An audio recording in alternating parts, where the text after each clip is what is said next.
رب العالمین کو ماننے کے لیے کہا گیا، کہیں سمجھنے کے لیے نہیں کہا گیا۔ اللہ اللہ اللہ لا الہ الا اللہ وہ ذات ہے جو تمہارے عقلوں سے ماورا ہے، سمجھ نہیں آئے گی، اسی لیے کہیں سمجھنے کا تمہیں دعوت نہیں دی گئی کہ اللہ کو سمجھو، ایمان لانے کی دعوت دی گئی کہ آمنت باللہ، اللہ پر ایمان لاؤ۔ امام ابو حنیفہ رحمہ اللہ کہتے ہیں کہ اگر کوئی یہ کہتا ہے کہ اللہ عرش پہ نہیں ہے اور اللہ ہر جگہ ہے یا اللہ کہاں ہے مجھے نہیں معلوم، وہ کفر ہے۔ امام عبد القادر جیلانی کہتے ہیں اگر کوئی کہتا ہے کہ اللہ کہاں ہے مجھے نہیں معلوم، اللہ ہر جگہ ہے، تو اس نے کفر کیا۔ امام ابن تیمیہ رحمہ اللہ کہتے ہیں کہ ہم پر واجب ہے کہ ہم اللہ کو مانیں ویسے ہی جیسے اللہ نے اپنے بارے میں بتایا یا رسول نے بتایا۔ اللہ تبارک و تعالی ہر جگہ نہیں ہے بلکہ اللہ تبارک و تعالی عرش پر ہے۔ قرآن کیا کرتا؟ بندہ مخلوق ہمیشہ کہتا ہے کہ بندہ الگ ہے، مخلوق الگ ہے، اللہ الگ ہے، تو پورا شرک ہے۔ اصل توحید تو ہمارے پاس ہے، جو ہم نے سیکھا ہے وہ کیا ہے؟ کائنات میں کوئی دوسرا ہے ہی نہیں، سب دکھنے کا دھوکہ ہے، سب کے سب اصل میں اللہ ہی ہے، اصل ہم ایک وجود، وہی توحید ہے۔ اس سے بڑا شرک کائنات میں کوئی اور نہیں ہے۔ یہ احناف کا نام لے کر ایک بہت بڑا وکیل نیٹ پہ چھایا ہوا ہے، وکیل احناف کے نام سے، ہاں الیاس گھمن نام کا، یہ بیوقوف یہی مثال دے کے کہتے ہیں، حالانکہ بالکل جہالت ہے۔ کیوں؟ اس میں تم نے یہ کیا کہ سلف کی راہ کو چھوڑا، نمبر ایک۔ دوسرا سب سے اہم ترین جو بات تھی وہ کیا؟ تم نے عقل سے سمجھنے کی کوشش کی عرش کو۔ عقل نہیں چلتی اللہ تبارک و تعالی کے ایمان میں۔ اللہ نے کہا کہ اللہ عرش پہ ہے، اللہ عرش پہ ہے، کیسے ہے پتہ نہیں، تب تو اللہ چھوٹا عرش بڑا نہیں، اللہ ہی بڑا ہے، عرش چھوٹا ہونے کے باوجود بھی اللہ عرش پر ہے۔ اللہ ہر جگہ ہے کا جو مسئلہ پہلے میں شروع کر کے سمجھایا کہ بدبختوں نے، گمراہوں نے اس کو عقیدہ بنایا، تو اس پر دلیل قرآن کی مجادلہ کی یہ آیت ہے کہ خود اللہ کہتا ہے کہ تم سب کے ساتھ ہوں، تم تین نہیں ہوتے چوتھا میں ہوں، تم پانچ نہیں ہوتے چھٹا میں ہوں، تم اکثر ہو یا زیادہ ہو یا کم ہو میں تمہارے ساتھ ہوں، تم جہاں کہیں بھی ہو تمہارے ساتھ ہوں۔ اس کا مطلب تو یہی ہوا کہ اللہ ہم سب کے ساتھ ہر جگہ ہے۔ MSLI TV رہنمائی بدلتی دنیا کے لیے۔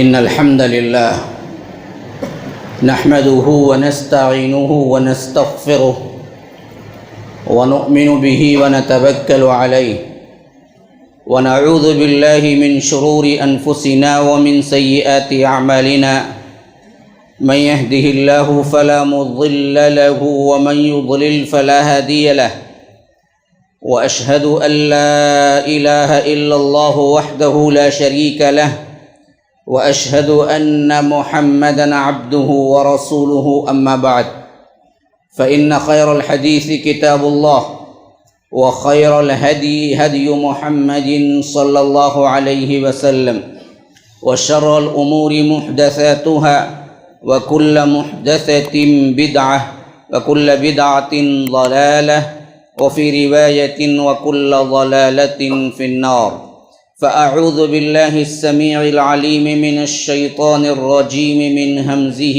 ونفسه ونفخه بسم الله الرحمن الرحيم طه ما أنزلنا عليك القرآن لتشقى إلا تذكرة لمن يخشى تنزيلا ممن خلق الأرض والسماوات العلى الرحمن على العرش استوى له ما في السماوات وما في الأرض وما بينهما وما تحت الثرى وإن تجهر بالقول فإنه يعلم السر وأخفى الله لا إله إلا هو له الأسماء الحسنى اللهم أرنا الحق حقا وارزقنا اتباعه وأرنا الباطل باطلا وارزقنا اجتنابه اللهم علمنا ما ينفعنا وانفعنا بما علمتنا وارزقنا علما رب اشرح لي صدري ويسر لي أمري واحلل عقدۃ من لسانی یفقہوا قولی۔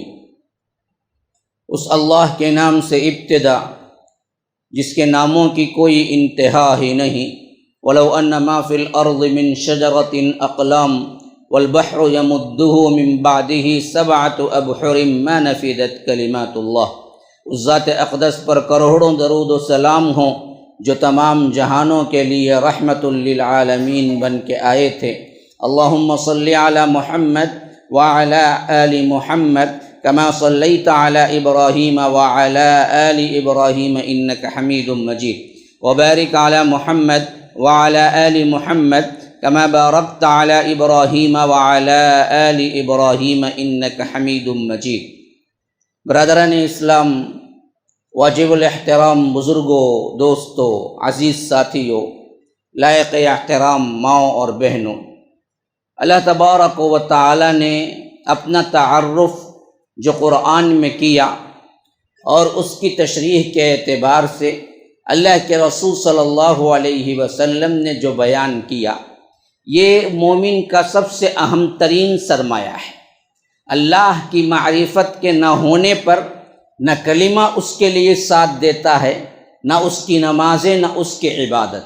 سب سے پہلا اگر کوئی فریضہ ہے تو وہ فریضہ علم ہے، اور علم میں اللہ تبارک و تعالیٰ کی معرفت کو جاننا ہے۔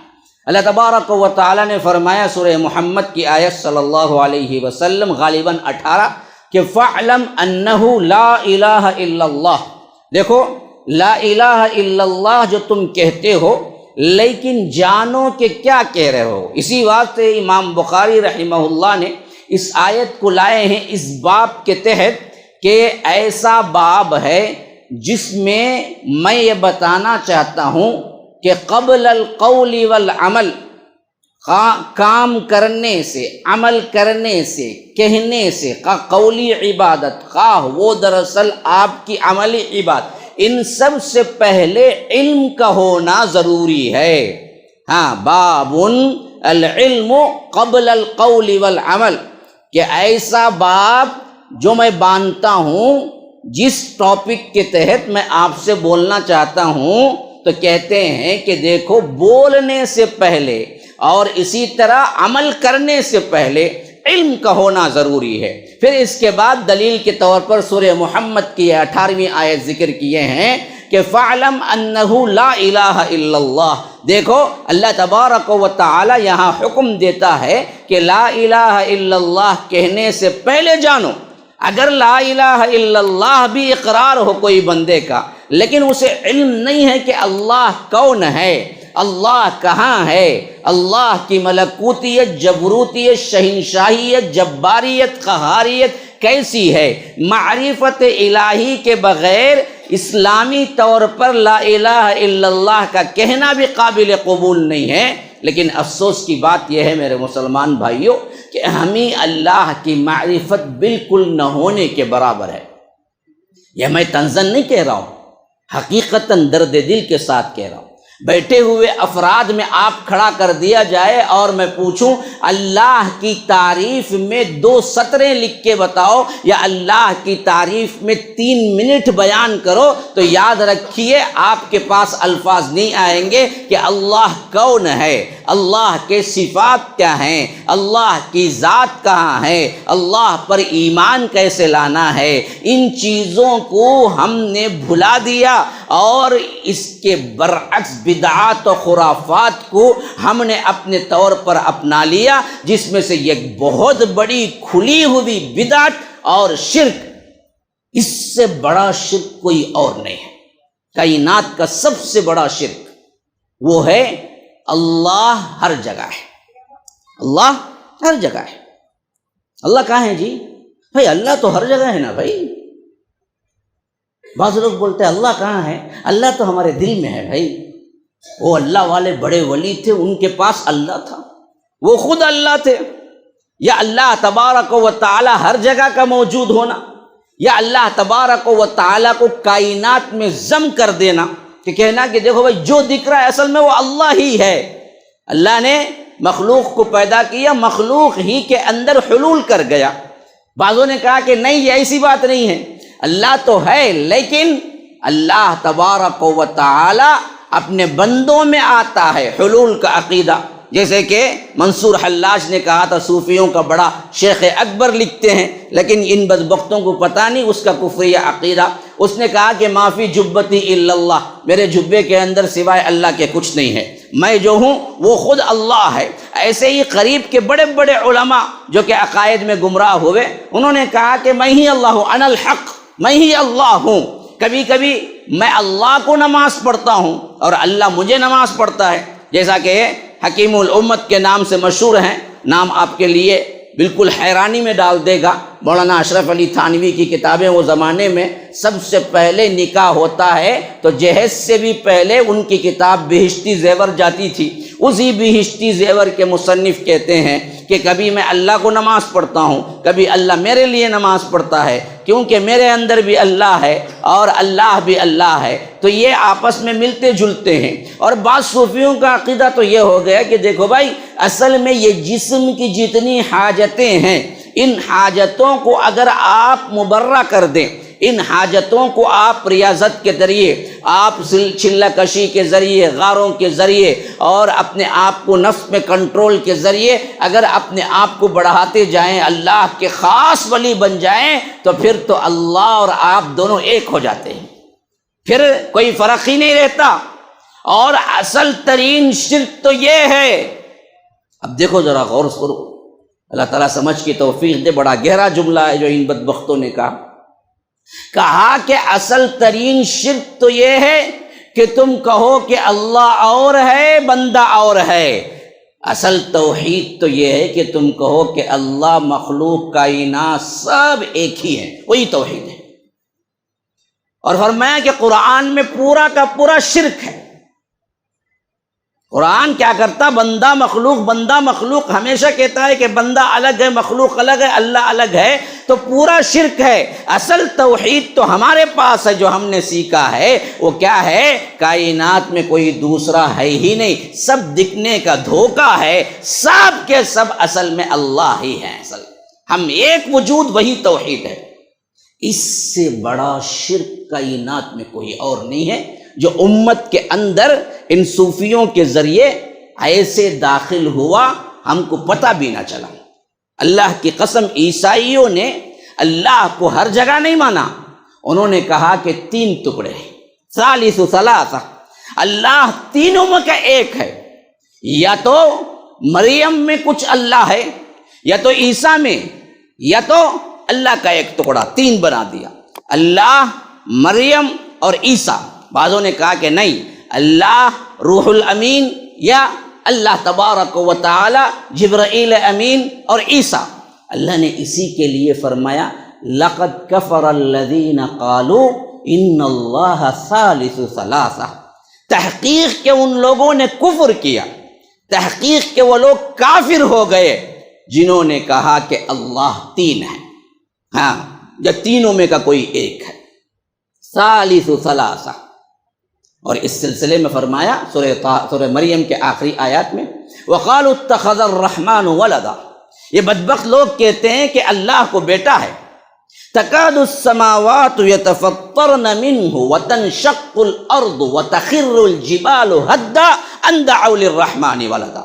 فرمایا کہ ان کا قول اتنا بڑا جھوٹ ہے، اتنا بڑا جھوٹ ہے اللہ پر، اتنا بڑا سنگین ترین جھوٹ ہے. تکاد السماوات یتفطرن من، کہ آسمان اور زمین اور پہاڑ قریب ہے کہ پھٹ کے ریزہ ریزہ ہو جائیں ان کے قول سے. اتنا بڑا قول ہے کہ یہ بدبخت کہتے ہیں کہ اللہ کو بیٹا ہے. یعنی اللہ کو 2 وجود جس نے بنایا، یا اللہ کو 3 وجود جس نے بنایا، اللہ نے فرمایا کہ ان بدبختوں کا قول اتنا عظیم ہے، اتنا بڑا جھوٹ ہے کہ قریب ہے کہ تکاد السماوات یتفطرن من، کہ پورے آسمان شق ہو جائیں، ٹکڑے ٹکڑے ہو جائیں، وتخر الجبال ہدا، زمین اور پہاڑ اڑے اڑے پھریں. لیکن اس شرک کا کیا کہنا جو مسلمانوں کے اندر آ چکا کہ پوری کائنات اللہ ہے یا نہیں، تو اللہ ہر جگہ ہے. یہ اتنا عام ہوا، عالم جاہل کا کوئی امتیاز نہ رہا. ہر کوئی عام طور پر سمجھتا ہے کہ اللہ ہر جگہ ہے. ہاں اللہ کہاں ہے؟ این اللہ فی کل مکان. اللہ تو ہر جگہ ہے بھائی. بعض لوگوں نے بھائی اپنے دل کو قرار دیا. یاد رکھیے یہ بنیادی طور پر اتنا غلط عقیدہ ہے کہ وہ 3 جو بنائے تھے اس سے بھی خطرناک ترین عقیدہ ہے، جو ہمارے اندر بالکل ایسے پھیلا کہ ہم اسے جانتے ہی نہیں اس کی خطرناک. ہم نے اسے کبھی شرک جانا ہی نہیں. حالانکہ رب العالمین کیسے ماننا ہے، کیسے ہم تعلیم پانا ہے، کیسے ہمیں ایمان لانا ہے. ویسے ہی جیسے قرآن اور حدیث نے آپ کو بتایا تمہاری عقلیں نہیں دوڑیں گی. رب العالمین کو ماننے کے لیے کہا گیا، کہیں سمجھنے کے لیے نہیں کہا گیا. اللہ اللہ اللہ لا الہ الا اللہ وہ ذات ہے جو تمہارے عقلوں سے ماورا ہے، سمجھ نہیں آئے گی. اسی لیے کہیں سمجھنے کا تمہیں دعوت نہیں دی گئی کہ اللہ کو سمجھو. ایمان لانے کی دعوت دی گئی کہ آمنت باللہ، اللہ پر ایمان لاؤ، کیونکہ وہ تمہاری عقلوں سے ماورا ہے، وہ کسی کے مثل ہی نہیں ہے. تو تم کیسے اس کی مثال دے سکتے ہو؟ لیس کمثلہ شیء، سورہ شورى میں فرمایا لیس کمثلہ شیء، اس جیسی کائنات میں کوئی چیز نہیں ہے. ہاں فلا تضربوا للہ الامثال، اللہ کے لیے مثالیں مت گھڑو. اللہ مثال سے پاک ہے، کوئی مثال اس کے لیے زیبا نہیں ہے. ہاں اللہ کے رسول نے بتایا یا اللہ نے بتایا، صرف ہم وہی کہہ سکتے ہیں. اس کے علاوہ کوئی چیز امیجنیشن نہیں چل سکتا کہ اللہ یہ کہا ہے تو ایسا بھی ہوگا، اللہ وہ کہا ہے تو ویسا بھی ہوگا. مثلا میں آپ کو چند مثالیں بتا رہا ہوں. اللہ کے لیے ہاتھ ثابت ہے، قرآن میں آیا ہے قالت الیہود ید اللہ مغلولہ. یہ بدبخت یہودی کہتے ہیں کہ اللہ کے ہاتھ بندھے ہوئے ہیں. اللہ کے رسول صلی اللہ علیہ وسلم آپ کہہ دیجئے بل یداہ مبسوطتان، اللہ کے ہاتھ ہرگز بھی بندھے ہوئے نہیں ہیں، بلکہ اللہ کے دونوں ہاتھ کشادہ ہیں. بل یداہ مبسوطتان ينفق کیف یشاء، جس سے چاہتا ہے اللہ تبارک و تعالی رزق دیتا ہے. تو اس قرآن کی آیت سے معلوم ہوا اللہ تبارک و تعالی کو ہاتھ ہے. لیکن اس کا مطلب یہ نہیں ہے کہ اللہ تبارک و تعالیٰ کو نعوذ باللہ ایک کہنی ہے اور اسی طرح جوڑ ہے، 4 انگلیاں ہیں، ایک انگوٹھا ہے. نہیں معلوم. ارے نہیں بھائی، اللہ تبارک و تعالیٰ سمجھانے کے لیے ہاتھ بولا. جی ہاتھ کا مطلب ہاتھ ہے کیا؟ سمجھانے کے لیے بولا. جیسے ہم بھی کہتے ہیں نا فلاں کے ہاتھ بڑے لمبے ہیں، کیا مطلب؟ فلاں کے ہاتھ بڑے لمبے ہیں کا مطلب بہت لمبے ہیں کہ ہاتھ نہیں، بڑا طاقت والا ہے، پہنچ زیادہ ہے، اس کی بات مانی جاتی ہے. ہم بھی محاورتاً کہتے ہیں بادشاہ کے ہاتھ بہت لمبے ہیں، کیا مطلب بادشاہ کے ہاتھ لمبے لمبے ہوتے ہیں؟ نہیں، اصل لمبے بولنے سے مراد قوت ہوتی ہے، بادشاہ کو بہت قوت ہے. تو ویسے ہی کسی نے یہ کہا کہ دیکھو اللہ کو ہاتھ نہیں ہے، اللہ کے ہاتھ ہیں کا مطلب یہ ہے اللہ بڑا قوت والا ہے. یہ بھی غلط ہے، یہ بھی گمراہ فرقہ ہے. تعویل نہیں چلے گی. اہل سنہ والجماع کا عقیدہ ہے کہ تعویل نہیں چلے گی. اللہ نے کہا ہاتھ ہے، ہاتھ ہے، سمجھ بھی نہیں چلے گی. ہاتھ ہے تو کھندا ہے، کھندا نہیں تو پھر کہاں فٹ ہوگا بھائی ہاتھ؟ پتہ نہیں، کھندے کا ذکر کہیں نہیں آیا. اللہ کو ہاتھ ہے، ہاتھ کا ذکر تو آیا ہے، لیکن اللہ کو کھندا ہے کہیں ذکر نہیں آیا ہے. ہاتھ کیسے ہے، کیسے ہے، اس کی شان کے لائق ہے، کوئی نہیں جانتا وہ کیسا ہے. پھر ہاتھ کیوں بولا جی؟ ہاتھ تو تبھی جانیں گے نا جیسے ہمارا ہوگا. ہم کہیں گے اللہ کے لیے یہ اصول نہیں ہے. اللہ کے لیے اصول یہ ہے کہ کما یلیق بجلالہ، اللہ کی شان کے مطابق اس کا ہاتھ ہے، اور اس کا ہاتھ ہم جیسا مخلوق جیسا کسی کے بھی، ہمارا ہاتھ نہیں، بکری کا ہاتھ نہیں، شیر کا ہاتھ نہیں، کسی درندے کا ہاتھ نہیں، کسی بھی ہاتھ جو دنیا میں ہے اس کے برابر نہیں. دلیل کیا ہے؟ لیس کمثلہ شیء، اللہ جیسی کوئی چیز نہیں ہے. یہ ایمان ہے. میں نے ایک مثال بتائی آپ کو، صرف یہ ایمان ہونا چاہیے کہ اللہ کی کوئی بھی صفت خواہ وہ ذاتی ہو، صفاتی ہو یا فعلی ہو، ہم کہیں گے کہ اس کے شان کے مطابق وہ ہے، لیکن ہم اس کی تعویل بھی نہیں کریں گے، اس کی تشبیہ نہیں کریں گے، اسے مثال نہیں دیں گے، اس کا انکار نہیں کریں گے، اسے بیکار قرار نہیں دیں گے۔ یہ اصول ہے۔ اللہ تبارک و تعالیٰ نے فرمایا طٰہٰ میں وَلِتُصْنَعَ عَلَىٰ عَيْنِي، میرے آنکھوں کے سامنے پرورش کر، حضرت موسیٰ کے سلسلے میں۔ تو معلوم ہوا اللہ کو آنکھ ہے۔ کیسی ہے؟ کسی کو نہیں پتا۔ آنکھ ہے تو کیا ہے؟ بھویں بھی ہیں، پتہ ہے۔ آنکھ ہے تو کیا ہے؟ ناک بھی ہے درمیان میں، پتہ ہے۔ ارے آنکھ بول کے اللہ دیکھنا مراد لیا؟ نہیں بولنا، انکار کرنے کے برابر ہوگا۔ آنکھ کا مطلب یہ ہے؟ نہیں، مطلب کوئی نہیں ہے، آنکھ میں آنکھ ہے، بس مسئلہ ختم۔ اللہ کو آنکھ ہے، ثابت ہوا قرآن اور حدیث سے، مسئلہ ختم ہو گیا۔ یہی چیز ہے اصل میں ماننا۔ اب آئیے ان صفات کو ہم آگے بڑھاتے ہوئے اصل مضمون کی طرف۔ ابھی تک تو میں آپ کو تمہیداً بات سمجھا رہا تھا تاکہ آپ کے ذہنوں میں بات بیٹھ جائے۔ جس عنوان کے تحت مجھے گفتگو کرنے کے لیے کہا گیا تھا وہ ہے اصل میں اللہ کہاں ہے بحیثیت ذات کی۔ اللہ کی ذات کہاں ہے؟ اور مومن کا ایمان اللہ کی ذات عرش پر ہے، بالکل صحیح ہے، یہی ماننا چاہیے۔ اللہ تبارک و تعالی نے فرمایا طٰہٰ ما انزلنا علیک القرآن لتشقیٰ، اللہ کے رسول صلی اللہ علیہ وسلم آپ پر ہم نے یہ قرآن نازل کیا ہے اس واسطے نہیں کہ آپ مشقت میں پڑ جائے، الا تذکرۃ لمن یخشیٰ، یہ تو ایک یاد دہانی ہے ہر اس شخص کے لیے جو اللہ سے ڈر جائے۔ تنزیلا ممن خلق الارض والسماوات العلی، یہ اتارا ہوا ہے کس کی طرف سے؟ ممن خلق السماوات والارض، ممن خلق الارض والسماوات، وہ ہے جس نے زمین اور آسمانوں کو پیدا کیا اور وہ بلندیوں کا بھی مالک ہے۔ کون ہے؟ کون ہے؟ ممن خلق الارض والسماوات العلی، زمین کو جس نے پیدا کیا، پھر آسمانوں کو جس نے پیدا کیا، پھر بلندیوں کی جتنی کچھ جہتیں ہیں، بلندی جہاں تک ہے ان تمام کا مالک بھی ہے۔ تو جب اتنی بڑی کائنات کو پیدا کیا تو سوال ہوا اے رب تو اتنی بڑی کائنات میں ہم کہاں ڈھونڈے تجھے ہم کہاں ڈھونڈے، کہاں ہے تو؟ اگلی آیت میں اس کا جواب ہوا ممن خلق الارض والسماوات العلی الرحمن علی العرش استوى، رحمان ہے وہ، عرش پر مستوی ہے۔ کہاں ہے؟ کائنات تو اس کی ایسی ہے جہاں نہ ختم ہونے والی انتہائیں ہیں، لیکن ہونے کے باوجود بھی رب کی ذات کے اعتبار سے وہ کہاں ہے؟ وہ اللہ عرش پر ہے، ہر جگہ نہیں ہے، دل میں نہیں ہے۔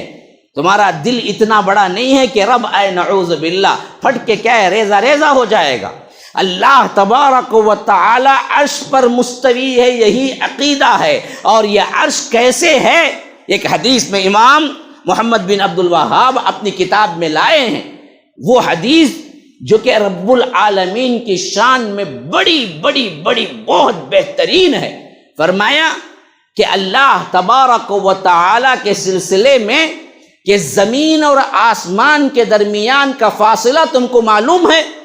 صحابہ سے پوچھا، اللہ کے رسول صلی اللہ علیہ وسلم نے ایک مرتبہ زمین آسمان کے درمیان کا فاصلہ تم کو معلوم ہے؟ صحابہ نے کہا کہ اللہ کے رسول نہیں معلوم ہے۔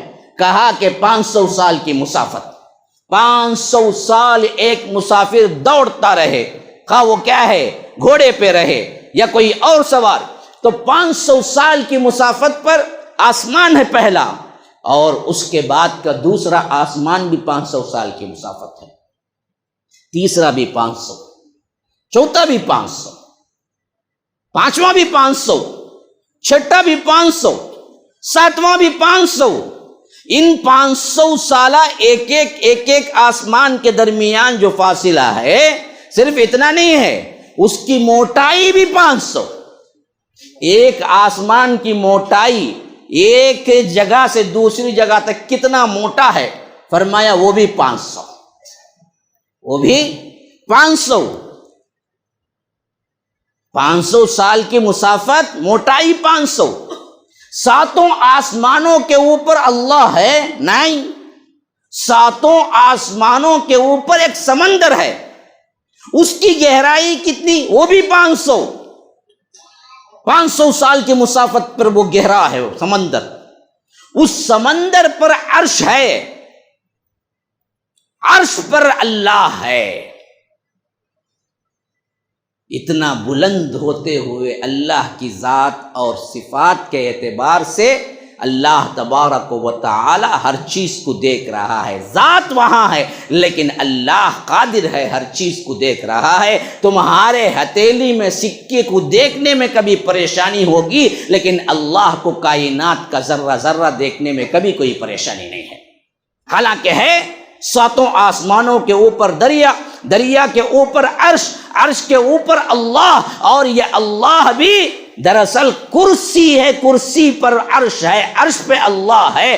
اور وہ کرسی اللہ تعالیٰ کہتا ہے آیت الکرسی میں وسع کرسیہ السماوات والارض، آسمانوں اور زمین اس کرسی کے اوپر ہے، یعنی اتنی وسیع ہے کرسی، آسمان اور زمین۔ اور ابن عباس رضی اللہ عنہما کہتے ہیں کہ یہ اتنی بڑی کرسی صرف اللہ کو قدم رکھنے کی جگہ ہے، تو پھر اللہ کا عرش کتنا بڑا ہوگا؟ پھر عرش پہ اللہ ہے۔ میرا رب کون ہے؟ یہ اللہ کی وحدانیت کو جب دلوں میں اتاریں گے تب آپ کو لگے گا کہ رب میرا کون ہے، کیا بادشاہی ہے اس کی۔ وہ جب بات کرتا ہے، کلام کرتا ہے، تو فرشتے ڈر کے مارے سمجھ نہیں پاتے۔ حدیث کے الفاظ ہیں، جب اللہ کوئی حکم نازل کرتا ہے تو اس حکم کو سننے کے لیے فرشتے اپنے پروں کو یوں بچھاتے ہیں کہ اللہ کے ڈر اور خوف سے ان پر ایک طرح کی غنودگی چھا جاتی ہے۔ جب اللہ کلام کر کے ختم کرتا ہے تو فرشتے ایک دوسرے سے پوچھتے ہیں ماذا قال ربکم، ماذا قال ربکم، رب نے کیا کہا ہے، رب نے کیا کہا ہے۔ ڈر کے مارے ان کو کیا نہیں ہوا، ابھی وہ کیفیت سے نکلے نہیں۔ پھر بڑے فرشتے جو بالکل مقربین میں ہیں، جبرائیل، میکائیل، اسرافیل، وہ بڑے جو مقرب ترین ہیں، یہ حاملین عرش ہیں، وہ کہتے ہیں ماذا قال ربکم قالوا الحق، جو بھی کہا وہ حق کہا ہے۔ ہاں، پھر اس کے بعد عرش والے فرشتے نیچے والوں کو کہتے ہیں، پہلے آسمان والے دوسروں کو کہتے ہیں، دوسرے تیسرے کو کہتے ہیں، اور یہ حاملین عرش جو اللہ کے عرش کو اٹھائے ہوئے ہیں فرشتے، فرمایا کہ الذین یحملون العرش ومن حولہ، جو عرش کو اٹھائے ہوئے فرشتے ہیں وہ فرشتے ایسے ہیں کہ اللہ تبارک و تعالیٰ کی تسبیح اور مومنوں کے لیے استغفار کرتے رہتے ہیں۔ اور یہ فرشتے پورے 8 ہیں۔ ان میں سے اللہ کے رسول صلی اللہ علیہ وسلم نے فرمایا کہ میں ایک فرشتے کے بارے میں کچھ کہنے کی اجازت مانگا تو اللہ نے مجھے اجازت دی۔ اس میں کا ایک فرشتہ ہے جو شکل کے اعتبار سے ایک مرغ کی طرح ہے، لیکن اس کے آپس کا گردن اور اس کا معاملہ، منڈی اور سر کا معاملہ اتنا طویل ہے، اتنا طویل ہے کہ اس کے لیے 500 سال کی مسافت ہے۔ تصور کر سکتے ہیں تم؟ یہ ہے رب۔ اس رب کو تم کہو کہ زمین کے اندر ہے، آسمانوں میں ہے، ہر جگہ ہے، نعوذ باللہ ناپاکی کی جگہوں میں بھی ہے، نعوذ باللہ ایسی چیزوں میں بھی ہے جو بے جان ہے، نعوذ باللہ ایسی چیزیں بھی ہیں جو کہ غلاظت ہیں۔ ان سب کے لیے تم کہو کہ اللہ ہر جگہ ہے۔ یاد رکھو، اس عقیدے کا حامل اگر مر گیا تو کفر پہ مرا، یہ میرا نہیں، علماء حق کا سب کا فتویٰ ہے۔ امام ابو حنیفہ رحمہ اللہ کہتے ہیں کہ اگر کوئی یہ کہتا ہے کہ اللہ عرش پہ نہیں ہے اور اللہ ہر جگہ ہے یا اللہ کہاں ہے مجھے نہیں معلوم، وہ کفر ہے۔ امام عبد القادر جیلانی کہتے ہیں اگر کوئی کہتا ہے کہ اللہ کہاں ہے مجھے نہیں معلوم، اللہ ہر جگہ ہے، تو اس نے کفر کیا۔ امام ابن تیمیہ رحمہ اللہ کہتے ہیں کہ ہم پر واجب ہے کہ ہم اللہ کو مانیں ویسے ہی جیسے اللہ نے اپنے بارے میں بتایا یا رسول نے بتایا۔ اللہ تبارک و تعالی ہر جگہ نہیں ہے، بلکہ اللہ تبارک و تعالی عرش پر ہے۔ یہ تو ہو گئی اس بات والی بات۔ یہ وہ دلائل ہو گئے جس پر اس بات کو پائے تکمیل تک اور دلائل کے ساتھ میں آپ کو پہنچا دیا کہ اللہ رب العالمین عرش پر ہے۔ اب ایک بات یہاں سوال ہوتا ہے، کیسے ہے؟ عرش پر ہے، بیٹھا ہے، لیٹا ہے، کھڑا ہے، کیا ہے؟ پھر وہی بات سمجھ لیجئے، اللہ کے ساتھ کوئی بھی صفت اگر لگ جائے تو یاد رکھو اس صفت کی کوئی سمجھ نہیں ہے ہمیں الا یہ کہ اللہ کے رسول بتائیں یا اللہ بتائے، تو ہم کو صرف ایمان لانا ہے کہ اللہ عرش پر ہے۔ کیسا ہے پتہ نہیں۔ اس بارے میں ایک اہم ترین واقعہ میں آپ کو بیان کر دیتا ہوں، کبھی نہ بھولنا۔ امام مالک رحمہ اللہ کے پاس جو شاگرد بیٹھے ہوئے تھے، اسی میں ایک طرح کا کیا ہے، یوں سمجھو کہ بدبختی جس پہ آئی ہوئی تھی، اس طرح آزاد خیال بھی ایک بندہ بیٹھا پڑھ رہا تھا۔ جب یہ گفتگو ہو رہی تھی الرحمن علی العرش استویٰ پہ، تو اس نے پوچھا امام مالک سے، استاد الرحمن علی العرش استویٰ تو سمجھ میں آتا ہے کہ اللہ عرش پر ہے، استواء کا معنی ہے اللہ تبارک و تعالی اس پر ہے، ہاں اللہ قرار پکڑا عرش پر، لیکن کیسے ہے؟ بیٹھا ہوا ہے، کھڑا ہوا ہے، کیا کنڈیشن ہے، کیسے سمجھے ہم اللہ عرش پر ہے؟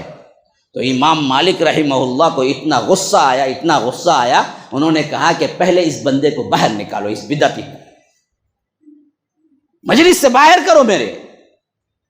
پھر اس کے بعد جو شاگرد بیٹھے ہوئے تھے ان سے فرمایا کہ دیکھو، میں اس کے سامنے بھی جواب دے سکتا تھا، لیکن چاہتا تھا کہ میں اس کے اثر سے تم کو آزاد کروں، کیونکہ بدعتی ہے، اس واسطے سے باہر نکالو۔ پھر اس کے بعد فرمایا کہ دیکھو الاستواء معلوم، استواء جو ہے اس کا ڈکشنری معنی ہم کو معلوم ہے۔ استواء عربی لفظ ہے، عربی کا ڈکشنری میننگ کیا ہے وہ ہم کو معلوم ہے، قرآن میں ہی استعمال ہوا ہے استواء۔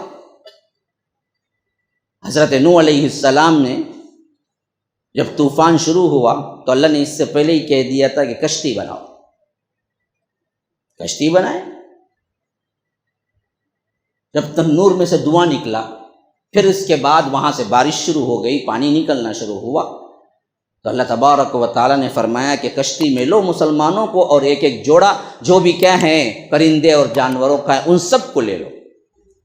پھر وہ کشتی چل نکلی، چلتی رہی۔ کئی کہتے ہیں کہ کئی ماہ چلی، کئی کہتے ہیں کہ 40 دن چلی، بہرکیف جو بھی ہے اللہ کے حکم سے چلتی رہی۔ پوری دنیا میں صرف بارش ہی بارش تھی۔ پھر اس کے بعد وہ کشتی جا کے جودی پہاڑ پہ رک گئی، تو اللہ تبارک و تعالی نے وہاں پر یہی لفظ استعمال کیا ہے، وَقِيلَ يَا أَرْضُ ابْلَعِي مَاءَكِ وَيَا سَمَاءُ أَقْلِعِي وَغِيضَ الْمَاءُ وَقُضِيَ الْأَمْرُ وَاسْتَوَتْ عَلَى الْجُودِ۔ وہی وستوت، وہی استوا آیا کہ فرمایا کہ جودی پہاڑ پر کشتی حضرت نوح کی ٹک گئی۔ یہ تو ہمیں سمجھ آئے گا کہ کشتی پر اگر استوا کا لفظ استعمال کریں گے تو ہمیں سمجھ آئے گا کشتی جا کے جودی کے پہاڑ پہ ٹہری۔ تو ڈکشنری میننگ تو ہم کو معلوم ہے کسی چیز پر ٹہرنا، لیکن جب اللہ کے ساتھ یہ لفظ آئے گا تو امام مالک نے فرمایا کہ والکیف مجہول، کیفیت ہم کو نہیں پتا کہ وہ کیسے ہے۔ اللہ عرش پر ہے یہ ایمان ہے، عرش پر کیسا ہے یہ ہم کو پتا نہیں ہے۔ والکیف مجہول، ہاں، والایمان بہ واجب، ایمان لانا اس پر واجب ہے، نہیں کہنا کہ میری سمجھ میں نہیں آتا اس واسطے میں نہیں مانتا کہ اللہ عرش پر ہے۔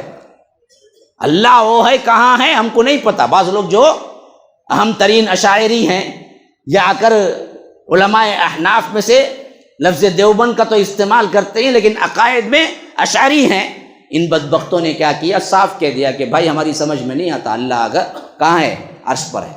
اللہ کیا ہے، اللہ کہاں ہے ہم کو نہیں پتا، نیچے ہے اوپر ہے معلوم نہیں ہم کو۔ اللہ ہے بس. کیوں بھائی؟ ارے ایسا بولیں گے تو پھر تو عرش بڑا ہو جائے گا، اللہ چھوٹا ہو جائے گا. اب دیکھو یہاں عقل لڑائی جا رہی ہے، عقل لڑائی جا رہی ہے. اللہ عرش پر ہے. بعض لوگوں کو کیونکہ یہ ذرا خشک مضمون ہے، جمعہ کے ٹاپک اس میں مناسب نہیں ہے، لیکن مجھے دے دیا گیا تو میں حق ادا کرنا ہے مجھے. لیکن آپ سنیں گے تو یہ ایمان کا تقاضا ہے کہ آپ اللہ کے بارے میں جانیں. ہاں تھوڑی سی نیند آئے گی یا تھوڑا سا کیا ہے ادھر ادھر ذہن بٹے گا، لیکن اصل میں یہ ایمانیات میں سے ایک اہم ترین مضمون ہے. لیکن ایسے مضامین کو طویل وقت بھی چاہیے اور ماحول بھی چاہیے. بہرکیف مجھے دے دیا گیا مضمون تو میں تو چاہتا ہوں کہ سہل آسان ترین انداز میں آپ تک پہنچا دوں، ورنہ تو یہ بہت عمیق اور گہرا مضمون ہے. تو بدبختوں نے اس سوچ کے تحت کہ دیکھو اللہ عرش پر ہے تو معلوم ہوا تو پھر عرش بڑا ہو گیا، اللہ چھوٹا ہوگا. کیونکہ کوئی چیز کسی پر آتی ہے تو اسی وقت آتی ہے نا جی جب آ کر وہ چیز بڑی ہو، ہے نا. کرسی پہ کوئی بندہ بیٹھا ہے تو کرسی بڑی ہے یا بندہ بڑا ہے؟ کرسی بڑی ہے یا بندہ بڑا ہے؟ نہیں، کرسی بڑی ہے تبھی تو بندہ اندر گیا. ممبر پہ میں کھڑا ہوں تو ممبر بڑا ہے یا میں بڑا ہوں؟ ممبر بڑا ہے تو میں اس کے اوپر آیا، ممبر اگر چھوٹا ہوتا تو میں نہ آتا. تو اس طرح عقل کی دلائل سے انہوں نے کہا کہ اگر ہم کہیں کہ اللہ عرش پر ہے تو اس کا مطلب یہ ہوا کہ اللہ چھوٹا عرش بڑا. ہم نہیں مانتے اس واسطے کہ اللہ عرش پر ہے. کیوں؟ اللہ نے کہا کہ اللہ اکبر کہو، اللہ سب سے بڑا ہے، تو اللہ عرش سے بھی بڑا ہے. تو اللہ کیسے عرش پہ آئے گا؟ یہ احناف کا نام لے کر ایک بہت بڑا وکیل نیٹ پہ چھایا ہوا ہے، وکیل احناف کے نام سے، ہاں الیاس گھمن نام کا. یہ بیوقوف یہی مثال دے کے کہتے ہیں، حالانکہ بالکل جہالت ہے. کیوں؟ اس میں تم نے یہ کیا کہ سلف کی راہ کو چھوڑا، نمبر ایک. دوسرا سب سے اہم ترین جو بات تھی وہ کیا؟ تم نے عقل سے سمجھنے کی کوشش کی عرش کو. عقل نہیں چلتی اللہ تبارک و تعالی کے ایمان میں. اللہ نے کہا کہ اللہ عرش پہ ہے، اللہ عرش پہ ہے. کیسے ہے پتہ نہیں. تب تو اللہ چھوٹا عرش بڑا نہیں، اللہ ہی بڑا ہے. عرش چھوٹا ہونے کے باوجود بھی اللہ عرش پر ہے. عرش چھوٹا ہونے کے باوجود بھی اللہ عرش پر ہی ہے. نہیں سمجھ آ رہی نا مجھے؟ سمجھنے کی ضرورت نہیں. اللہ سمجھنے کی دعوت نہیں دی، ایمان لانے کی دعوت تھی. اللہ کو سمجھنے کا نہیں سوال یہاں پر، اللہ پر ایمان لانے کا سوال ہے. تمہاری سمجھ آئے یا نہ آئے. ہاں انزل ربنا حدیث کے اندر ہے، جب بالکل تہجد کا وقت ہوتا ہے، آخری پہر، اللہ عرش سے آسمان دنیا پہ آتا ہے اور کہتا ہے کوئی مغفرت کرنے والا، مانگنے والا، میں مغفرت کر دوں. ہے کوئی سوالی، میں اس کے سوال کو پورا کر دوں. اب سوال یہ ہے کہ دنیا میں کہیں نہ کہیں وہ وقت چل رہا ہے. آج ہمارے پاس دن ہے تو رات کہیں امریکہ میں ہے، امریکہ میں رات ہے تو کہیں دوسری جگہ دن ہے. بہرکیف وہ سحر کا وقت، وہ تہجد کا وقت 3 سے 5 تک رکھ لو، یا نہیں تو رات رکھ لو، جو اللہ عرش سے زمین پہ آسمان پہ آتا، نعوذ باللہ زمین پہ نہیں آسمان پہ آتا ہے، تو وہ وقت تو دنیا میں کہیں نہ کہیں چل رہا ہے. تو اس کا مطلب کیا ہے؟ اللہ عرش پہ جاتا ہی نہیں، اسی جگہ ہے.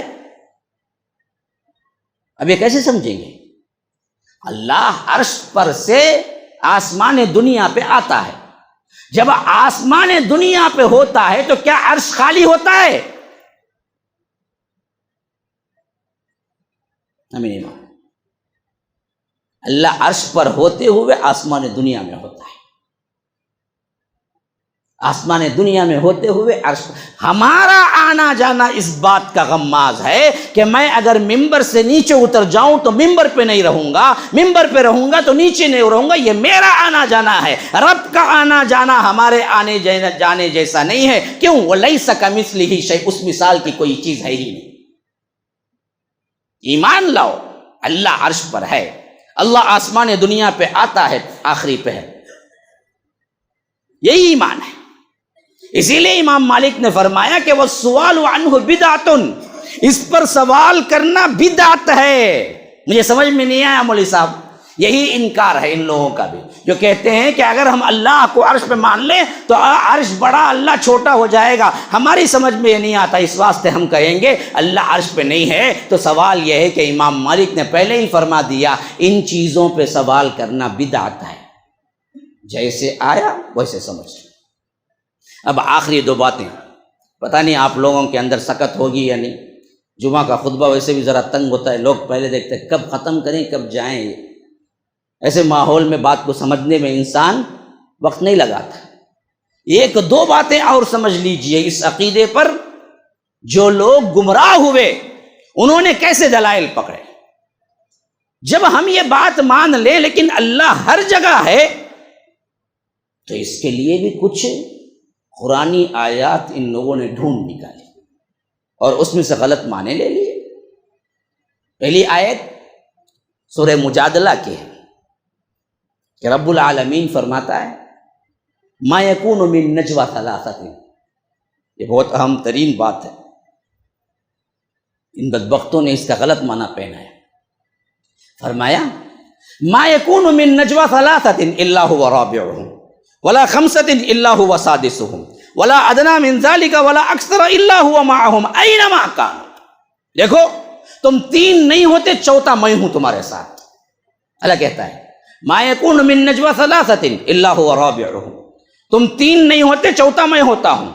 ولا خمسۃ، تم پانچ نہیں ہوتے الا هو سادسهم، چھٹا میں ہوتا ہوں. ولا ادنى من ذلك ولا اکثر، تم کم ہوتے ہو زیادہ ہوتے ہو.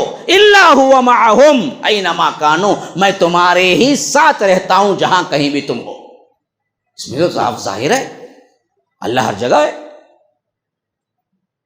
اللہ ہر جگہ ہے کہ جو مسئلہ پہلے میں شروع کر کے سمجھایا کہ بدبختوں نے گمراہوں نے اس کو عقیدہ بنایا، تو اس پر دلیل قرآن کی مجادلہ کی یہ آیت ہے کہ خود اللہ کہتا ہے کہ تم سب کے ساتھ ہوں.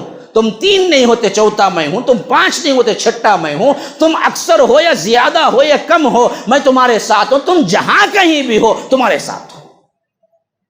اس کا مطلب تو یہی ہوا کہ اللہ ہم سب کے ساتھ ہر جگہ ہے. اچھا، اس سے بھی واضح تر اور ایک دوسری آیت بھی سن لیجیے، سورہ حدیث میں آئی. سورہ حدید میں یہ آیت آئی ہے. فرمایا هو الاول والآخر والظاہر والباطن وهو بكل شيء علیم. وہی اول ہے، وہی آخر ہے، وہی ظاہر ہے، وہی چھپا ہوا ہے. یہ تو صاف وہی بات ہے جو صوفیہ کہتے ہیں کہ اللہ ہر جگہ ہے. خود اللہ کہتا ہے سورہ حدید کے اندر هو الاول، وہی اول، هو الآخر، وہی آخر، ظاہر جو دکھتا ہے سب کچھ وہ بھی میں، باطن جو چھپا ہوا ہے وہ بھی میں. تو صاف طور پر بات واضح ہو گئی. ہم جو کہتے ہیں بالکل صحیح ہے. اب اس کا جواب کیا ہوگا؟ یہ طویل بحثیں ہیں، لیکن میں نے یوں سمجھو کہ سمندر کو کوزے میں بھرا ہے کہ میں نے وہ تمام چیزیں آپ کو اس خطبے کے ذریعے دے دینا چاہتا ہوں. یہاں پر جو بھی بیان ہوا اس کو ویسے ہی سمجھنا جیسے رب نے یا رسول نے سمجھایا. تمہاری سمجھ سے نہیں سمجھنا. تمہاری سمجھ سے سمجھو گے تو یاد رکھو پھر تو گمراہ ہوگے. اس کی سمجھ کیا ہے کہ تم زیادہ ہو کم ہو تمہارے ساتھ میں ہوں. کیا مطلب؟ ذات کے ساتھ ہوں؟ نہیں. اللہ کس کے ساتھ ہے ہر جگہ؟ اس کے علم کے ساتھ ہے. اس کے علم کے ساتھ ہر جگہ ہے، ہر ایک کو دیکھ رہا ہے. ہاں، اس کی دلیل سورہ غافر کی یہ آیت جو ابھی میں نے تلاوت. ہاں، الذين يحملون العرش ومن حوله ويسبحون بحمد ربهم ويستغفرون لمن في الارض ربنا وسعت كل شيء رحمة وعلما. اے میرے رب، اے ہمارے رب، حاملین عرش جو فرشتے وہ دعا کرتے ہیں ربنا وسعت كل شيء رحمة وعلما، تیری رحمت اور تیرے علم سے تو ہر ایک پہ چھایا ہوا ہے. اللہ ہر جگہ اپنی رحمت اور علم سے ہے. تو اللہ جو کہتا ہے کہ ما یکون من نجوا ثلاثۃ الا هو رابعهم، تم 3 نہیں چوتھا میں ہوں، تم 5 نہیں چھٹا میں ہوں، تم اکثر ہو یا کم ہو میں تمہارے ساتھ ہوں۔ کہاں؟ ذات سے نہیں، صفات سے، صفات علمی سے۔ اس کا علم اور اس کی رحمت ہر جگہ ہے، ہر جگہ جانتا ہے وہ، خواہ تو تنہا ہو، خواہ تم کیا اکیلے میں غار میں ہو، اللہ جانتا ہے۔ تو علم کے ذریعے ہر جگہ ہے۔ اچھا، اس آیت کی کیا تعویل کریں گے جس میں صاف ہے هو الاول والآخر والظاہر والباطن؟ تو اس کے لیے بھی آپ اپنا ذہن نہیں لڑائیں گے۔ اللہ کے رسول جب دعا رات میں کرتے تھے تہجد کی، اس میں یہی دعا کرتے تھے، اس آیت کے جو 4 نام ہیں ان سے وسیلہ لے کے کہتے تھے، اے اللہ انت الاول فلیس قبلک شیء، وانت الآخر فلیس بعدک شیء، وانت الظاہر فلیس فوقک شیء، وانت الباطن فلیس دونک شیء۔ کہتے تھے کہ اے اللہ تو اول ہے، اس معنی میں کہ تجھ سے پہلے کچھ نہیں تھا دنیا میں۔ صحیح ہے نا؟ بالکل۔ ہم تھے، ہمارے باپ دادا تھے، ان کے باپ تھے، ان کے باپ تھے، آدم آئے، آدم سے پہلے جنات تھے، جنات سے پہلے کائنات تھی، کائنات سے پہلے کیا ہے؟ کیا تھا؟ کچھ نہیں تھا، لیکن اللہ ہے نا، تھا، ہے، رہے گا، اسے نہ موت ہے نہ فنا ہے۔ تو انت الاول، تو پہلا ہے، کیوں؟ تجھ سے پہلے کچھ نہیں۔ وانت الآخر فلیس بعدک شیء، تو آخر ہے، تیرے بعد کچھ نہیں۔ کیا ہوگا؟ ہم مریں گے، ہم مریں گے، کائنات مرے گی۔ ففزع من فی السماوات ومن فی الارض، سب کا سب۔ پھر جبرائیل مریں گے، میکائیل مریں گے، اسرافیل مریں گے، ملک الموت بھی مر جائیں گے۔ پھر کون بچے گا؟ کون بچے گا؟ کوئی نہیں۔ کل من علیہا فان، سب فانی ہے۔ وَيَبْقَى وَجْهُ رَبِّكَ، یہ اللہ کی ذات باقی رہنے والی۔ وہ کتنا عرصہ ہوگا کسی کو پتہ نہیں، جس میں کائنات میں کچھ نہیں ہوگا سوائے اللہ کے، کوئی فرشتہ بھی نہیں ہوگا، جس میں اللہ تبارک و تعالیٰ پکارے گا کون ہے میرے علاوہ؟ لمن الملک اليوم، آج کس کی بادشاہی ہے؟ پتہ نہیں کتنا عرصہ رہے گا۔ اس کے بعد پھر اللہ حکم دے گا تو انسان اٹھیں گے، پھر فرشتے پھر دوبارہ اٹھیں گے، اللہ روح ڈالے گا۔ تو یاد رکھو، انت الآخر، اس حیثیت سے آخری تو ہی ہے، کائنات میں کوئی نہیں۔ فرمایا کہ اسی طرح انت الظاہر، ظاہر ہے، کیسے؟ دکھنے والے کے طور پر نہیں۔ فلیس فوقک شیء، تجھ پر کچھ نہیں ہے۔ ابھی میں نے بتایا نا، زمین ہے، 500 سال کی مسافت پہ آسمان ہے، پھر دوسرا ہے، تیسرا ہے، چوتھا ہے، 5واں ہے، چھٹا ہے، 7واں ہے، 7ویں کے اوپر سمندر ہے، وہ بھی 500 سال کی مسافت پر ہے۔ سمندر پہ کرسی ہے، کرسی پہ اللہ کا تخت ہے، عرش ہے، عرش پہ اللہ ہے، اللہ پہ کیا ہے؟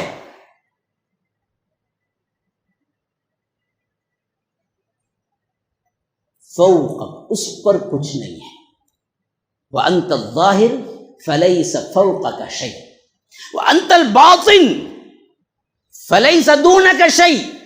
دنیا میں جتنے معبود ہیں، جن کو کہہ رہے ہیں کہ ان میں کچھ پاور ہے، قادر ولی میں ہے، غوث پاک میں ہے، فلاں ہے، کالے شاہ ولی میں ہے، علی حجویری میں ہے، حسنین کریمین میں ہے، حضرت علی میں ہے، فلاں ہے، فلاں ہے، سب باطل ہیں۔ حق اگر کوئی ہے تو اے اللہ تو ہے، اس کا معنی یہ ہے۔ وَأَنْتَ الْبَاطِنُ، تو چھپا ہوا ہے، کا مطلب کیا ہے؟ ان بدبختوں نے جن کو پکارا ظاہر میں رب، اصل میں کوئی رب نہیں، سب جھوٹے ہیں۔ اے اللہ، اصل حق والا رب کوئی ہے تو وہ تو ہے۔ یہ ہے ان آیتوں کی تشریح۔ ھذا وباللہ التوفیق، صلی اللہ وسلم علی نبینا محمد۔ اسأل اللہ لی ولکم ولسائر المسلمین من کل ذنب فاستغفروہ انہ هو الغفور الرحیم۔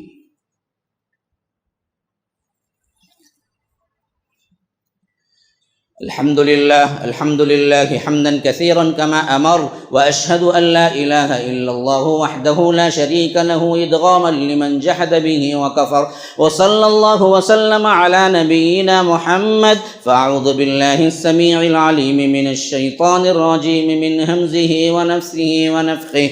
إن الله وملائكته يصلون على النبي يا أيها الذين آمنوا صلوا عليه وسلموا تسليما. اللهم صل على محمد وعلى آل محمد كما صليت على إبراهيم وعلى آل إبراهيم إنك حميد مجيد، وبارك على محمد وعلى آل محمد كما باركت على إبراهيم وعلى آل إبراهيم إنك حميد مجيد. وصل على جميع الأنبياء والمرسلين والملائكة المقربين والخلفاء الراشدين، خصوصا منهم أبي بكر وعمر وعثمان وعلي رضوان الله تعالى عن الصحابة كلهم أجمعين. فأعوذ بالله من الشيطان الرجيم. إن الله يأمر بالعدل والإحسان وإيتاء ذي القربى وينهى عن الفحشاء والمنكر والبغي يعظكم لعلكم تذكرون. اذكروا الله يذكركم وادعوه يستجب لكم ولذكر الله أكبر والله يعلم ما تصنعون. MSLI TV رہنمائی بدلتی دنیا کے لیے.